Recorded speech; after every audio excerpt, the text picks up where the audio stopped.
Jadi kalau sedang buru-buru misalnya, ya, Anda ingin buru-buru setelah selesai itu sambil jalan misalnya, ingin dipercepat bacaannya, silahkan pilih yang ini yang singkat. Astagfirullah, astagfirullah, astagfirullah. Paham?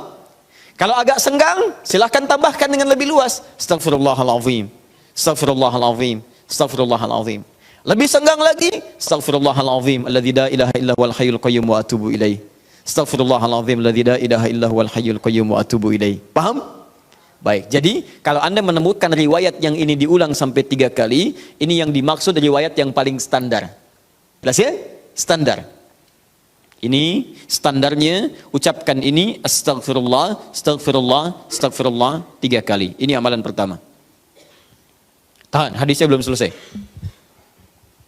Jadi kalau selesai sholat, assalamualaikum warahmatullah, assalamualaikum warahmatullah, duduk sebentar, tahan dulu. Apa yang diucapkan?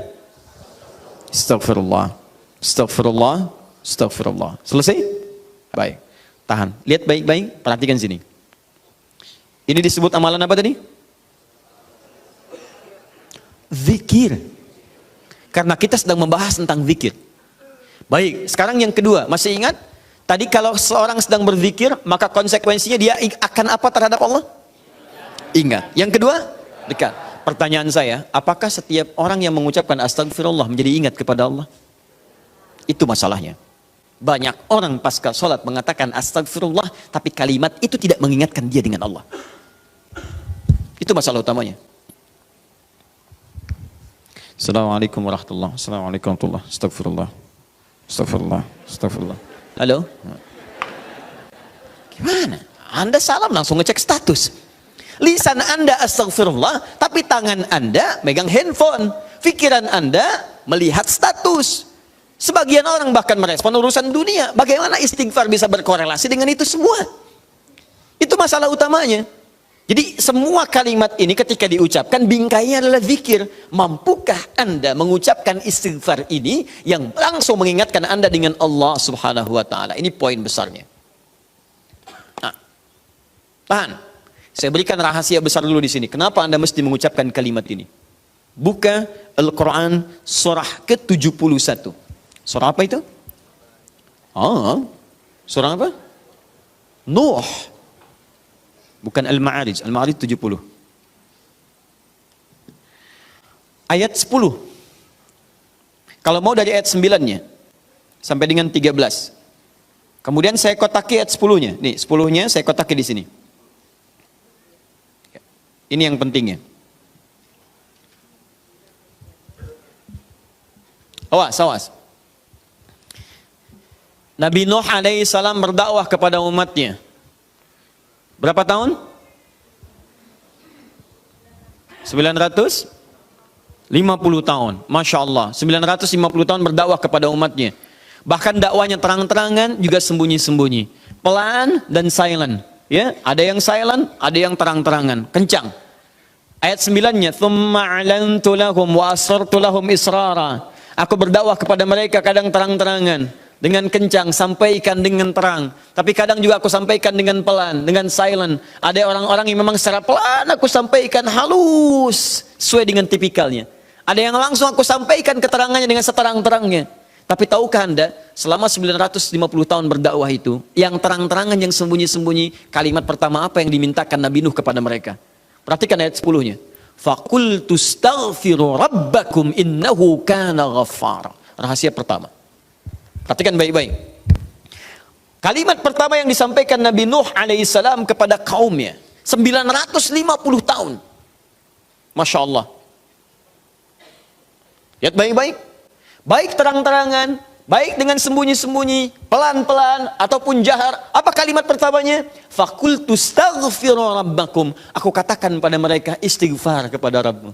Istighfar, istighfar. Ini.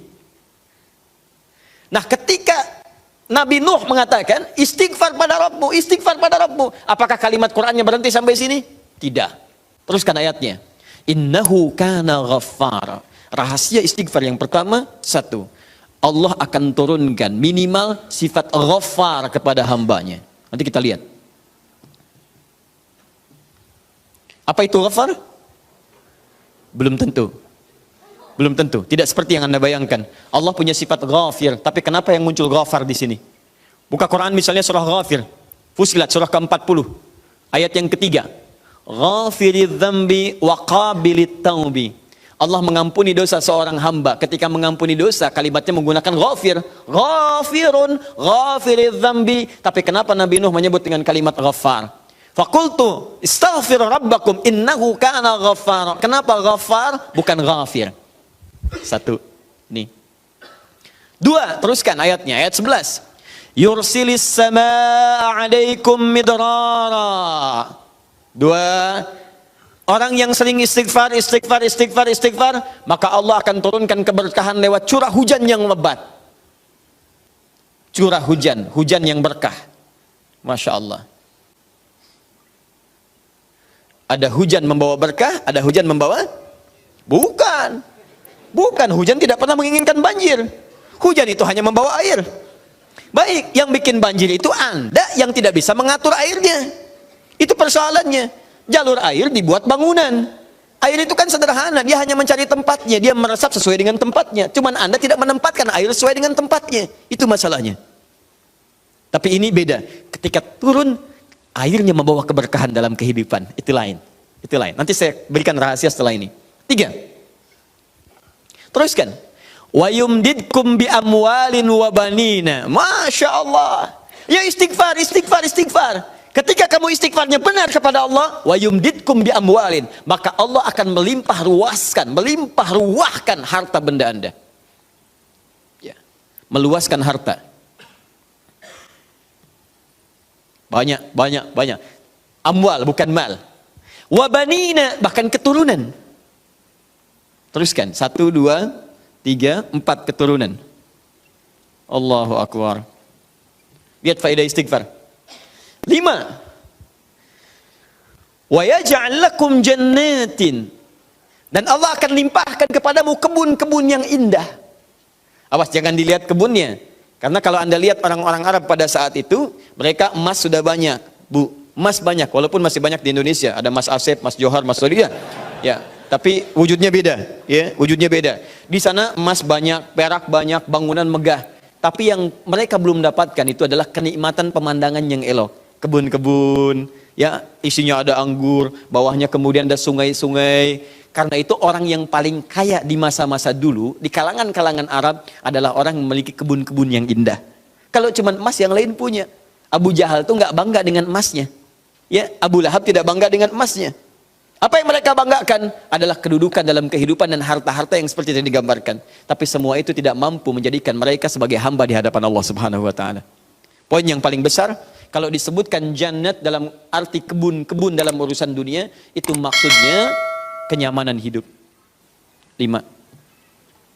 Kenyamanan atau kemapanan hidup.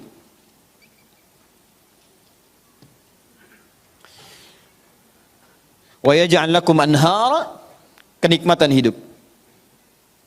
Masya Allah, sudah mapan, nikmat. Kaya, tenang. Wah, ini hebat banget nih hidupnya.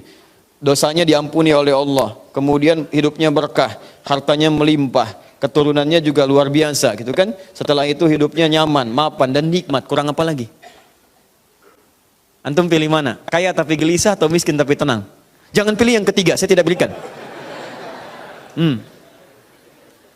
Nah, tahan sebentar. Lihat sini. Jadi ketika Anda diminta istighfar, astagfirullah, astagfirullah, astagfirullah. Ternyata di antara esensi kalimat istighfar itu bukan kalimat biasa. Anda mampu mengucapkannya dengan baik, maka Allah turunkan kemuliaan lewat lisan Nabi Nuh itu. Faqultu astaghfiru rabbakum innahu kana ghaffara yursilis samaa 'alaikum midrara wa yumdidkum bi amwalin wa banina wa yaj'al lakum jannatin wa yaj'al lakum anhara. 6 kemuliaan bagi orang yang sangat senang beristighfar kepada Allah Subhanahu wa taala. Tapi ini masih urusan dunia. Akhiratnya belum selesai. Pilih mana? Miskin masuk surga atau kaya masuk neraka? Miskin masuk surga. Kasihan. Kenapa tidak kaya masuk surga? Ya itu pilihan dari saya. Ya. Ini pilihan dari Al-Quran. Saya kan tidak mengatakan jangan pilih yang ketiga. Itu yang pertama tadi. Ya, lihat sini. Ini jaminan kehidupan dunianya, mana akhiratnya. Ya Allah, kalau cuma dikasih dunia saya tidak mau. Jangan-jangan saya dunianya bahagia, akhiratnya nestapa. Maka adakah faidah dari istighfar untuk kehidupan akhirat saya? Kamu mau minta surga yang mana? Orang-orang surga biasa, saya berikan pada pelaku istighfar surga seluas langit dan bumi. Quran surah ketiga ayat 133. Ayat 133, paling kanan sebelah atas. Lihat, di sini hidupnya lapang, di sini surganya seluas lapangan. Lapangannya apa? Bukan lapangan dunia. Perhatikan lapangan akhirat. Wasari'u ila maghfirah. Bergegaslah Anda untuk memohon ampunan Allah. Maghfirah, turunan kata dari istighfar, minta ampun. Bukankah istighfar minta ampun? Ayo cepat, bergegas, rajin, cepat. Orang yang rajin istighfar, cepat istighfar. Lihat, wa jannatin arduhas samawati wal ard. Maka kami akan sediakan harapan baginya, menyediakan tempat kembalinya surga seluas langit dan bumi. Dan digolongkan ahli istighfar sebagai orang-orang yang takwa. Uiddat lil muttaqin, kami siapkan untuk orang takwa. Siapa orang takwa dimaksud? Awal ayatnya, wasari'u ila maghfirah. Surga seluas langit dan bumi. Masya Allah. Silakan kalau mau kopro, berhenti di mana tuh? Ya.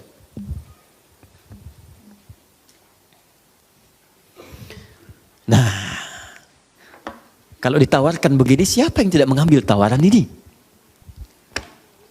Tapi persoalannya, kenapa orang banyak istighfar pasca salat bahkan lebih daripada 3 kali? Astagfirullah, astagfirullah, astagfirullah, astagfirullah, astagfirullah, astagfirullah. Tapi mapan juga tidak. Cek. Ya, silahkan lihat. 6 ini tidak diraih. Keberkahan juga tidak didapatkan. Dan seterusnya. Bahkan kemarin di Bekasi itu ada yang terlihat, kami lihat di CCTV itu. Khusyuk pasca sholat. Kayak orang menangis. Astagfirullah, astagfirullah, astagfirullah. Sudah tenang, lihat kanan kiri itu, tas orang dirogok begini. Kok bisa tuh? Astagfirullah lagi ibu juga. Ya. Apa yang salah? Ya, sekarang mari kita lihat bagaimana beristighfar seperti ini untuk mendapatkan kemuliaan-kemuliaan ini, dan bagaimana cara istighfar dengan berzikir pada Allah Subhanahu wa taala. Saya boleh hapus? Apa ya? Ini dulu. Ya. Astagfirullahaladzim. Nanti ya setelah ini ya. Baik. Setelah ini insyaallah, insyaallah. Nih Mas ya, saya kasih sekalian ya. Baik. Tahan sebentar. Perhatikan baik-baik. Bapak Ibu sekalian, saya akan mulai masuk kepada esensi ini dengan menyampaikan bagaimana cara berzikir dengan kalimat istighfar. Tahan pertama. Frame terbesarnya, frame-nya dalam amalan ini disebut dengan zikir. Ingat tadi telah disebutkan di awal. Zikir itu mesti mampu mengingatkan kita dengan Allah, juga membuat hubungan kita lebih dekat dengannya. Nah, sekarang fokus. Di antara amalan zikir pasca salat adalah istighfar. Dengan mengucapkan kalimat paling singkat, astagfirullah, astagfirullah, astagfirullah. Sekarang kita bedah dulu isi kalimatnya. Ini astagfirullah. Dalam ilmu saraf, kalimat astagfirullah ini dibagi ke dalam 3 bagian. Satu, ada awalan menggunakan kata ista begini. Kemudian ditambah dengan akar kata ghafara. Kemudian ditambah terakhir objek harapannya kepada Allah Subhanahu wa taala. Nah, sekarang fokus baik-baik. Ista dalam ilmu saraf itu fungsinya untuk menunjukkan salah satunya, menunjukkan pada permohonan, meminta sesuatu. Ya, misal izin dari bahasa Arab, adzina mengizinkan, izin. Minta izin, istadzana. Hasuna baik, meminta diri lebih baik, istahsana. Ghafara ampunan, meminta ampunan menggunakan istaghfara. Istaghfara itu kata kerjanya, istighfar keadaannya, kata benda atau sifatnya. Jadi kalau ini menunjukkan permintaan atau permohonan, kemudian apa yang diminta? Ghafara, ampunan dari Allah Subhanahu wa taala. Tapi persoalannya dalam bahasa syariat Tidak pernah ada kalimat ghafara, yaitu ampunan, kecuali disandingkan atau dilawankan kepada dosa. Ini poinnya. Jadi kalau Anda minta ampunan, Anda harus merasakan apa yang mau diampuni. Dia orang itu mustahil minta ampun kalau tidak ada yang mau diampuni. Paham? Ada seorang ngambil barang, tiba-tiba dipukulin orang lain, mengatakan ampun, ampun, ampun. Kenapa minta ampun? Untuk dihentikan pukulannya. Kenapa dipukul? Karena pernah berbuat salah. Bahasa singkatnya, jika Anda memohon ghufran kepada Allah, ampunan kepada Allah, itu artinya Anda telah berbuat kesalahan atau dosa dalam kehidupan. Jelas? Dosa dalam bahasa Arab disebut dengan dzambun namanya. Dzambun. Kalau dia banyak disebut dengan dzunubun. Dzunubun. Dzunub. Kalau dosanya satu ini, satu saja, dzambun, maka Allah menurunkan sifat untuk mengampuni satu dosa ini. Anda sebut namanya, minta kepada Allah, maka berpeluang mendapatkan ampunan dari Allah. Apa namanya? Ghafir. Sifat Allah yang mengampuni satu dosa. Ghafir. Turun Quran surah Ghafir. Ya, surah ke-40 itu. Ayat ketiganya, Ghafiriz dzambi. Kata ghafir dipasangkan dengan dzambun. Ghafiriz dzambi wa qabilit taubi. Ketika Anda ingin minta ampun kepada Allah satu dosa, berbuat dosa, astaghfirullah ya Allah, ampuni saya Allah. Allah turunkan sifatnya ghafir, saya ampuni kamu. Saya terima taubatmu. Paham? Tapi ketika dosa Anda berlipat, banyak dosa, mata berdosa, telinga berdosa, lisan berdosa, sampai ke kaki berdosa, maka bukan dzambun namanya, tapi dzunubun.